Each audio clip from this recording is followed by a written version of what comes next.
हो. आणि cricket on ground खेळणं. जेंट्सना समजावं म्हणून मी हे उदाहरण देते. ह्याच्यात खूप फरक आहे. तुम्ही रोज नेट प्रॅक्टिस करा, पण तुम्ही जेव्हा खरे ग्राउंडवर प्रॅक्टिस करता तेव्हा तुम्हाला खरी बाउंड्री कळते, किती फिल्डर्स आहेत, कोणी मध्ये येऊ शकतं, you know all that experience. आणि इथे पण कसं असतं, म्हणजे आता माझं सपोज मी ट्रीटमेंट करते आणि माझं बेसिक चालूच होतं, तेव्हा सुद्धा मला क्लायंट मिळाले आहेत म्हणजे प्रॅक्टिस करायला अक्षरशः. Models, real models. Real models. हो. आणि म्हणजे म्हणतो ना की क्लायंटवर प्रॅक्टिस करणं एक वेगळंच हे असतं, आपल्याला किती भारी एक्सपिरियन्स मिळतो. आता कुणाचं एज जास्त असतं. सो तिचा सांगण्याचा मुद्दा असा आहे की खूप अकॅडमीजमध्ये फक्त स्टुडंट टू स्टुडंटच प्रॅक्टिस असते.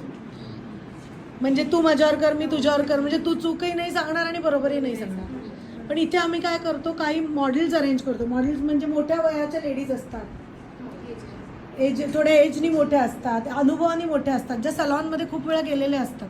सो अशा वेळेला काय होतं की ती बाई तुला सांगते की नीट लक्ष देऊन कर, प्रेशर जास्त दे, कमी दे. काही मेनोपॉजच्या लेडीज असतात की ज्यांना खूप प्रेशर हेड मसाजला सहन नाही होत.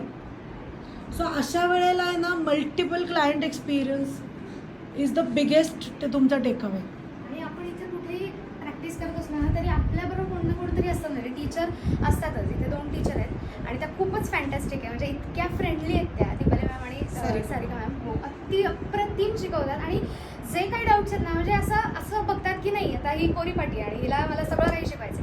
म्हणजे इतकं बेसिकपासून शिकवणार ना, तुम्ही काही विचारा ते शांतपणे उत्तर देणार आणि समजून घेणार. महत्त्वाची गोष्ट म्हणजे.